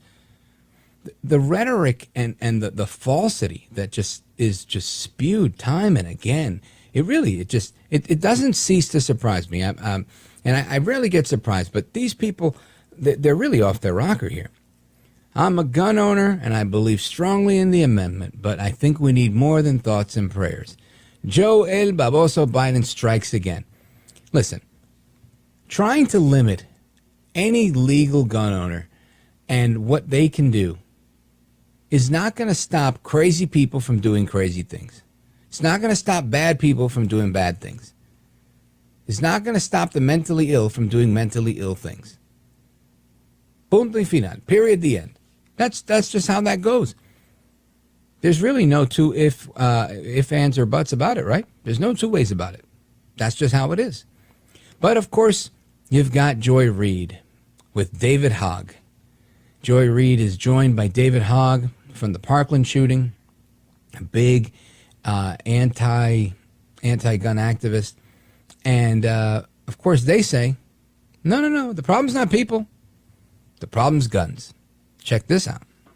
We have to address the fact that in no other country in the world is it as easy for a deranged person to get a gun like it is in the United States, period. It's not. And there are people with mental health issues in every country in the world. There are people play video games in every country in the world. People have stress and racism and all the isms everywhere in the world. It's only here that kids can't go to school without knowing how to hide from a mass shooter and have to risk dying in the 4th grade, 3rd grade, high school. It's insane. On a college campus. It's only here. Yeah, at a certain point, it's the guns. That's a lie, right? The United States is not the only place that has school shootings. We've talked about that plenty of times. What's funny here is she talks about the isms. And, yeah, the Marxism, the liberalism. This is the problem, right? The fact that you want to come after every last American for owning a gun because of the bad guy. Go after the bad guy over the bad guy. He says it's the easiest place to get a gun. You know what? It's also the easiest place to probably make $100 a day panhandling. It's probably the easiest place in the world to get a job despite unemployment being higher than it should be. Right? If people need work, you're going to find work in the United States. Why? Because we're the biggest economy on the planet. The United States is unique in many ways. And the points that they're making, none of them supersede the Constitution. None of them make the case for why children should be in danger, as they suggest it is. Nobody's making the case for that. They're trying to. No, they're not. They're doing it, right? They're effectively doing it. They're demonizing the gun. In fact, they're demonizing anybody that supports an entire amendment of the Constitution. They're demonizing liberty. They're demonizing the Constitution. If they had their way, they would undo America and most of the amendments and the Constitution in its entirety if they could. I'm pretty sure they would. Because in their world, they want us to be like these other countries. Why is it that the United States is the easiest country for a mentally ill person to get a gun? Well, maybe because the United States has liberty and you're allowed to get a gun, period. Now, I'm not defending the mentally ill getting guns. And they should not, right? If you're not able to deal with the responsibility of having a gun and you're going to hurt somebody, of course, that shouldn't happen. And last I checked, I don't know where to buy a gun without getting a background check. Maybe you do. I'm sure there's some people that know some way of doing those things. Maybe you know somebody around the block, but I don't know how to do that. So the reality is these are exceptions to the rule, and they try to make the exception the rule.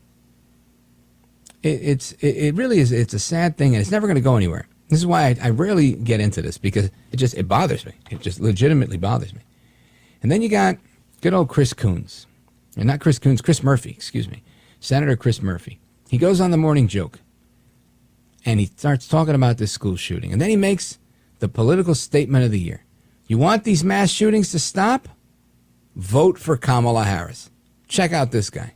Mass shootings are actually down this year compared to last year. I know it doesn't feel that way, but it's true because we passed a law 2 years ago with Kamala Harris's support that makes it a little bit harder for bad people to get their hands on guns. Donald Trump says he's going to go backwards to the days where we had even fewer protections for our kids. So it's just a choice. You want to stop these mass shootings? You got Kamala Harris, who says she's going to make this a priority. You got Donald Trump, who says that he's going to put the profits of the gun industry first. That's an election issue that a lot of parents are going to pay attention to this November.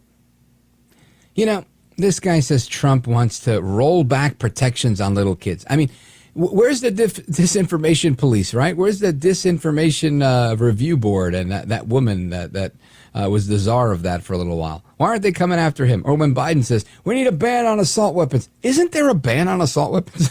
I mean, I have to laugh at this because at some point it makes you, gets you dizzy. I can't make sense of it. I know where they're at. I know what they're doing. But at some point, I think you've got to try something new. You've got to try a different approach rather than just sitting here beating people over the head time and again. No, take away the guns, take away the guns, take away the guns. At some point, you got to realize, man, it's you and your crazy left-wing policies. All of these shootings not the school shootings, but the shootings that happen in the inner city, the shootings in Chicago, the shootings that happen in New York City. These things aren't happening in bright red Republican bastions, but yet they want to include all those numbers and blame the Republicans. You can't have it both ways. The numbers just simply don't add up. They don't make sense. These arguments don't work. Anyway, we'll get to your calls, of course, and a couple other things I want to get to. I did want to talk about these items because I know, listen, a lot of people in this audience that honor and respect our Constitution. And of course, the Second Amendment is part of that. And when you have, all these prominent members of the Democrat Party out there, Kamala Harris, chief among them, constantly coming after one's right to defend their family, to defend their country, to defend themselves against a tyrannical government, you have to wonder, why on earth do you want to disarm me? Why on earth do you want me to not have any protection against you, the government? I'm standing up for we the people. I hope you are too. Keep it locked right here. I'm Rich Valdes, in for the great one. Mark Levin.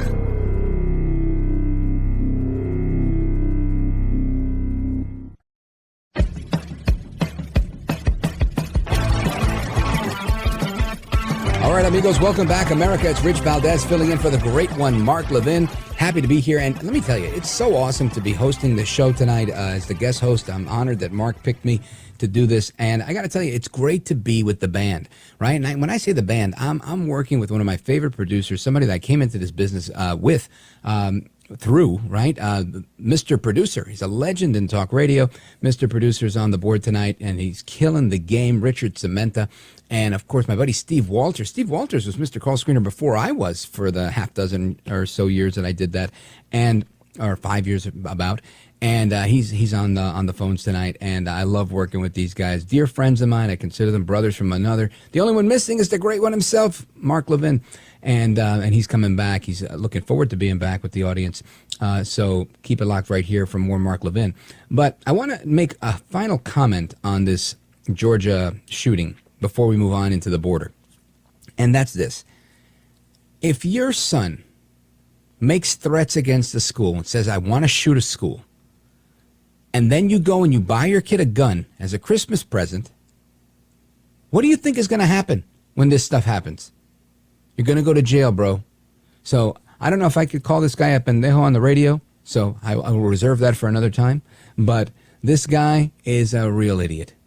And there's a lot of people that are in shock, in awe, in dismay because of stupid decisions like this. This is a stupid decision. This is not responsible. This is irresponsible. Anyway, I wanna get to this clip of Trump. He was on with Hannity, and we're talking about the border. And, of course, your calls. I see a bunch of calls hanging on. Thank you for your patience. I'm going to get to you momentarily. The clip with Hannity and Trump is a good one because he talks about the border. And, again, the border, while that remains to be one of the most important things on voters' minds, you wouldn't think so if you listen to the media. The media is barely talking about El Tren de Aragua, this Venezuelan gang that's taken over building after building after building in Aurora, Colorado. Pretty soon, I'm sure they're going to do it in more places. Just give it time. Most of those guys started out in New York, ran roughshod around New York City, and then said, let's take this out west. This is a very coordinated strike on America. And I would say that the head of the strike, Kamala Harris, and her buddy Joe El Baboso Biden, they're the ones that are attacking this country, allowing the attack on this country, and they've got to be stopped. Anyway, listen to this clip. We did a good campaign, but the next time we had something special. We could talk about what we did, but we never could imagine we'd have borders where 20 million people are poured into our country. Many criminals from all over the world are coming into our country. They're coming from jails, from not just South America, from all over the world. They're coming in at levels that nobody's ever seen. They're coming from prisons. They're allowing prisoners to come out of all countries. They had almost 180 countries represented over the last number of months. 180. Most people don't know that you have that many countries. They're emptying out their prisons and jails. They're emptying out their mental institutions and insane asylums. They're emptying out the sickest people, and they're emptying all into the United States. And you said it better than anybody. More terrorists have come into the United States in the last 3 years than I think probably 50 years, there's never been anything like it. These people are so bad. They're so dangerous. What they've done to our country is they're destroying our country, and we can't let this happen. If they won, you'd have not 20 million, you'll have 100 million people. You won't have Social Security, you won't have Medicare, you won't have anything. Already, if you take a look at the numbers, they're filling up and loading up Social Security, Medicare with illegal immigrants that have come into our country, many of them from jails and many of them from very bad places. And we're not going to destroy our country, Sean. We're not going to destroy our country, Sean. Listen, I got to tell you, this is the reason why people love El Trompito Donaldus Magnus, the 45th president of these United States, hopefully soon to be 47. This is why. Because there's certain things that are non-negotiable for the guy, right? That's when the New York bravado in him comes out and he says, look, we're not going to destroy our own country. I don't care what you say. I really don't care. We're not going to do it. He gets it in a way that I feel like people don't get anymore. And he and I are a world apart. In generations, right? I'm 46. He's 78. How does that happen? I think sometimes when you grow up in the same place, you grow up with some of the same New York City values. Some have criticized New Yorkers for this, but I'll say I think New Yorkers are some of the most patriotic Americans out there. And you got a bunch of them. Trump, Hannity, Giuliani. There's a bunch of us out there. Me, Rich Valdes. Anyway, folks, we're coming right back. The music means they're kicking me out for a second. Rich Valdes in for the great one. Your calls and more coming up next. Don't move a muscle.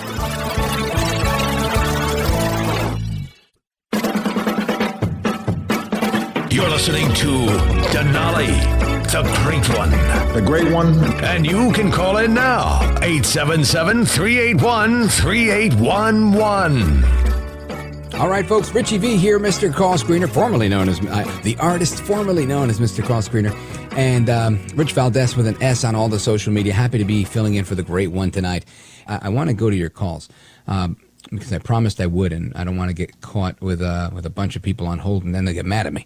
Let's go to Nick, Chicago, Illinois, WLS, great station. By the way, I start on WLS at 9 p.m. Central Time, so keep it locked on that station. Like my buddy Curtis Leva says, so nice I get to do it twice. Nick, go right ahead. Yeah, thank you. I don't know your buddy was Curtis Leva. He's a great guy. Yeah, I do listen to your show at 9 p.m. here Central Time in Chicago. Oh, thank you. And you always do a good job. I'll make it fast because I know you got people online. I told the screener that about a year ago I've been really pushing that as our government is becoming increasingly left-wingized and Marxistized, those who lived in countries like that and come to America, they know that when you vote, it's not so much who you vote for, it's who counts your votes. Our people, I think, are doing a good job more and more looking around, finding problems here with maybe 1,000 votes, there maybe 2,000, 5,000. Hey, it's a start. It's a good thing to make people nervous at the other side, and that's all I have to say, and I'll let you put some other people on, and I'm looking forward to you at 9 p.m. Central Time, okay? Thank you, Nick. The check is in the mail. I didn't know that was coming, but I appreciate it. I really do. And I think you're right. That's a famous line from, I don't know, was it Stalin or Lenin? But 100% right? These guys, they nail it every time. And this is what happens in the biggest urban centers where the Democrats have total control and you can't find a Republican within a stone's throw of anything. Those guys do what they want with votes, and they do it in all the elections. The good news of the Electoral College is that you can't do that, right, in the same way. Especially, you can't do it twice, right? Whatever we saw in 2020, I don't think we're going to see a repeat of that because nobody's going to fall for that whole put the mask on, you're going to kill your grandmother line of crap again. That's just not going to happen. Let me see. Where do we go? Let's do another one. Let's go to Tampa, Florida. Check in with Richard. He's listening on XM. Richard, go right ahead. Good evening. Hey, that was a sweet Barney Frank impersonation you did about an hour ago. It was actually Elite Eric Adams, but it sounded similar. No, it sounded like Barney Frank, but I'll get to my point. Sure. You're talking about Liz Cheney and the ex-Republican, and of course she's a deep stater because of her dad and George Bush. But I'm on the fence about term limits, and I'm a little lazy, so I haven't read totally back in the turn of the century when farmers would come in and they'd work their farms, et cetera. Then they come and do their business with the Senate or the House, and they go back to their jobs, I think. Well, term limits are good, but in this case, it actually worked. We threw her out, or Wyoming threw her out so fast out of that House seat. So just wanted your impression on that. And then one last thing: when Trump becomes president, he is going to clean house on those rhinos. Rhinos are worse than Democrats. At least we know where the Democrats stand. Those rhinos, Langford. Yeah. Wolves in sheep's clothing. Well, here's the thing, Richard. I'll tell you this, and I appreciate your kind words. The issue of term limits, obviously, is a constitutional one, right? The limitation is a constitutional one, and I wish that it wasn't, but it is. So we have to remedy it. The only way you can remedy things that can only be resolved through the Constitution is doing it the right way. Now, that being said, this is something I would support. I think term limits are a good thing. I think why the voters of Wyoming stepped up the way they did because they were motivated to do so by their zeal for El Trompito Donaldus Magnus, the 45th president of these United States. They really wanted to embrace the America First policies, and they saw the injustice that was going on. They said, you know what, let's go with Harriet Hageman because we don't want to deal with Liz Cheney. She's a turncoat at this point. I feel like that's how they felt, and they jumped ship. And good for them for doing that. I'm not on the fence with term limits. If it was something that we could do it tomorrow, we should. And can we do it tomorrow? We can't. I wish we could, but it's not going to happen. Will it happen eventually? I think it totally will. So that's where I'm at with that. Richard, thanks for the call. Let's see, where do we go? Louisville, Kentucky. Let's check in with Sharon. Sharon, go right ahead. You're on with Rich Valdes, sitting in for the great one, Mark Levin. Good evening, Rich. How are you? Wonderful, thank you. Great. I was just calling because I'm a Democrat who is voting for Trump. My party has left me. They are now Marxist. I call them the DOAT Democrats, Destroyers of America, Treasonous Democrats. And I found that everything that they say Republicans are doing is what they are doing. My vote has been suppressed twice this year. I was denied the right to vote for a candidate, RFK, over Joe Biden because the DNC would not allow him to run. Now I have a candidate that they expect me to vote for who has 0 votes. So I just want to know your thoughts on this. And to me, they have committed treason since March 21st, 2021 by allowing the border, all of them. But we don't have a DOJ that looks into anything. So how can we as people do anything from out here? Great question, Sharon. Here's what I'll say, right? The whole idea of the deep state and the way they operate, right? The administrative state, the corruption within the federal establishment is an intricate one. I've never worked I interned in Congress, but I worked for a state government. And I can tell you that what I saw in my blue state of New Jersey was tough. It was really tough. There was a lot of the equivalent of the deep state that you see in D.C. exists everywhere, whether it's at the state level, the local level, county level. It's everywhere, especially in blue states. And it's a massive web of power and influence, and I'm going to go with corruption too.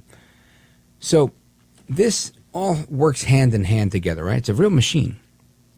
So how do we prevent it? By dismantling it. That's the only way to truly dismantle these things.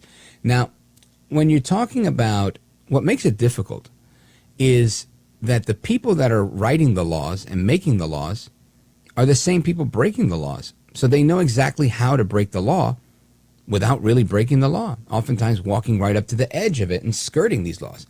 And that's part of the issue. So, when our treason statute says to provide aid and comfort to an enemy that we're actively at war with, right? At least that's what I believe it says in the United States Code. Who are we actively at war with as a declared enemy?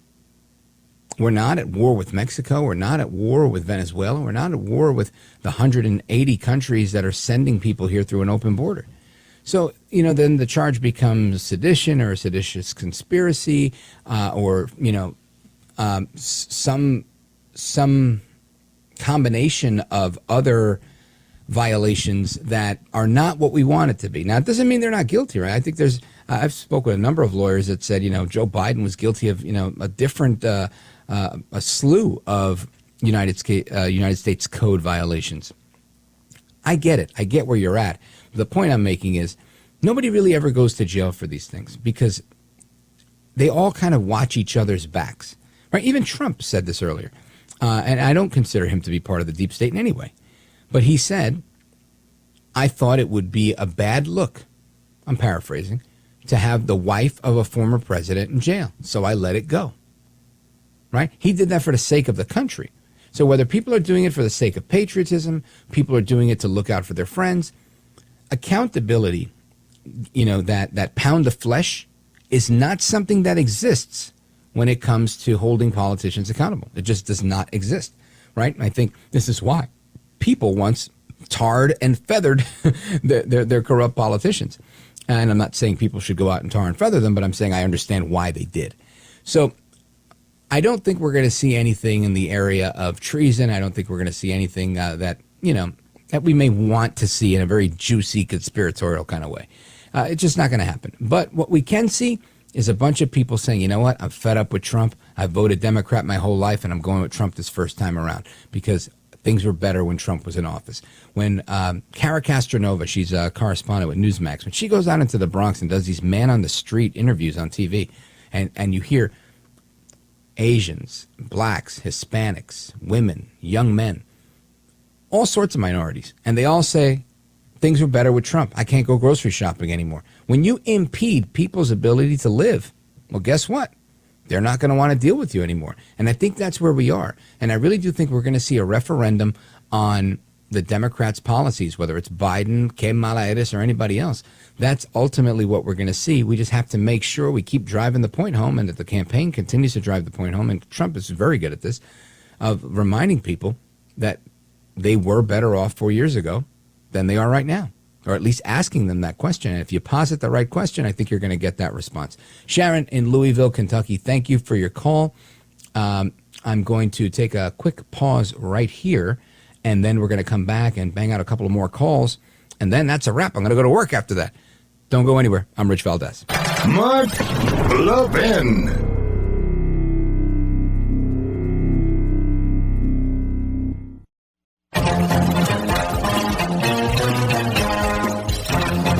Amigos, welcome back. We continue the conversation. Rich Valdes sitting in for the great one, Mark Levin. I was on Instagram the other day. I spend a lot of time on Instagram. It's one of my favorite social medias besides Truth Social, which is absolutely the best. And I saw this comedian, and he was making a joke about how difficult it is to be liberal. Listen to this. I am a liberal. I don't like it. It's not fun. We all know that. It's not fun. It's a full-time job. Conservatives, that must be so easy. You're not learning any pronouns. You're leaving your air conditioning on. You're throwing all your garbage in one hole. I'm out here. I'm like, did the compost go out? Is the compost out? How are the refugees? Are the refugees all right? What's the air quality index today? I remember last year in New York, January 15th, it was 75 degrees. And all of us New Yorkers, all of us liberal New Yorkers, we had to go outside and pretend that was bad. We had to go out on a beautiful January day and be like, this sucks, right? Climate change. I'm in a t-shirt. This is awful. Conservatives are like, wow, what a beautiful 75-degree Martin Luther King Day. I wasn't going to celebrate, but now I am. That was terrific. I heard that, and I thought it was just so funny. That's comedian Andy Haynes, how difficult it is to be a liberal. And before we wrap up, I want to get a couple of more calls in. Let's go to Leonard, Kansas City, Missouri, KCMO. Quickly, go for it. Yeah, Rich, let me explain to you how you messed my plans up for tonight. I was getting ready to go watch the Chiefs game, and I listened to your wonderful take about the people that are making $150,000 a year. Back 4 years ago, that was like making $75,000. And here's the thing. I've seen this movie before. You know, these suburban moms, these women that are going in and they see these prices, and with capital gains going up, they're thinking, oh, I'm going to be selling my property in 4 or 5 years or 2 years because I'm in my mid-50s now, and they're going to raise the capital gains up, and so they're going to be looking over their shoulder and voting for Trump.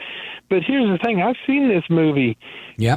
Trump was just like Reagan. In 1979, Reagan was tied right now and behind 24 points in October, and it was a landslide. He won 40 states, and that's what's going to happen now because people are voting for their pocketbooks and the unrest in the world. There's only two things. When I hear these idiots on the radio talk about anything else but the economy and the unrest and the safety on the border, it doesn't matter because the independents and the people, like the women that I talk to with the suburban moms, they're going to be voting for Trump because they're voting for their pocketbook at the end of the day. So anybody absolutely right. And the bottom line is they need Trump. I agree with you, Leonard. And Lynn, we're down to like 30 seconds. Memphis, Tennessee, WREC. That's my buddy Ben Country. Go right ahead. Okay, Rich, I just have a question. How do the illegal aliens, how do they get jobs here in America if they fill out the, the I-9 governmental form? I think the answer to that is twofold. One is I think a lot of people are coming here and they're buying ID from somebody where they get a social and they get a fake ID, basically, and they use that on their I-9. And in other situations, the people that are getting flown directly in by the Harris-Biden administration, they're getting all sorts of work permit deals. And that's ultimately the way it goes down. Lynn, thanks for the call. Shout out to everybody in Memphis, Tennessee. What an honor it was to be here with you guys tonight. Thank you, America. Take care, good night, and God bless you. I am Rich Valdes, in for the great one.